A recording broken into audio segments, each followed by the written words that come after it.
I know what Isaac felt like when God asked for him as a sacrifice on Mount Moriah. He said, "Daddy, I see the fire and I see the wood. Where is the sacrifice?" God will provide.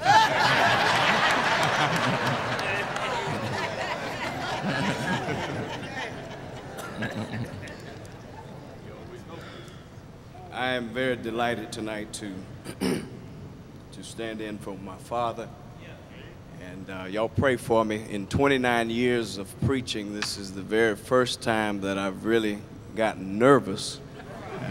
He just told me just a few moments ago, but I am thankful to have such a great example to follow. I have been very blessed all of my life with two godly parents who brought me up in the nurture and admonition of the Lord. And any good that you see in me, they are the reason that I have it. And any bad that you see in me, I did it all by myself. I don't know why you came tonight, but I do know that I will be preaching Jesus. A little boy kept yelling out the wrong answer in the Bible class once. The teacher said, what's brown and furry, has a long bushy tail, climbs trees and jumps from limb to limb? And the little boy said, Jesus.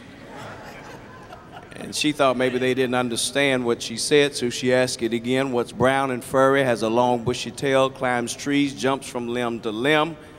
And he hollered out loud, Jesus.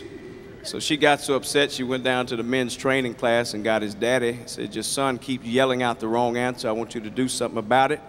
He came in, sat right down next to the little boy, and he said, all right, teacher, you asked that question again. She said, what's brown and furry, has a long bushy tail, climbs trees, jumps from limb to limb? He ran back and hollered, Jesus!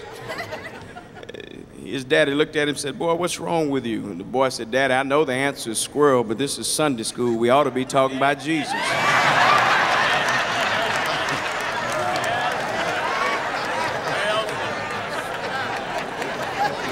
So tonight, as I fill in for my father, I will be talking about Jesus.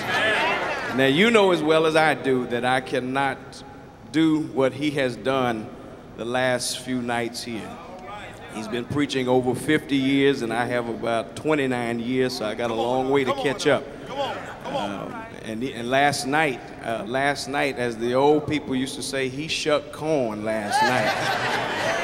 Oh, he really preached last night, and I was hoping some of the other men would read on the table so I could just shout. I wanted to just shout last night. But I'm thankful for this opportunity tonight, and I'm prayerful. I prayed last night that God would restore his voice, and even today when we went to the University of Florida and he was giving a lecture over there, I felt so sorry for him. I went up to read for him while he was giving the lecture, and I've been prayerful that God would bless his voice, and he will. God will bless his voice. And yet, what he has instilled in me, this is a time when he can really cash in on his investment. So tonight, if you have your Bibles, we want you to go with us to Zechariah chapter 13. And it was read into your hearing, verse number 1.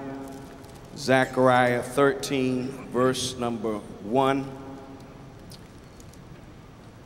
In that day, there shall be a fountain open to the house of David and to the inhabitants of Jerusalem for sin and for uncleanness. I'm very thankful tonight for the prophets. And many will ask sometimes, why do you even go to the prophets? You say that you are New Testament Christians, and why do you read from the Old Testament? And Paul said in Galatians chapter 3 that the old law was a schoolmaster to bring us to Jesus. And there are some great lessons that you can find in the Old Testament that make a transition into the New Testament.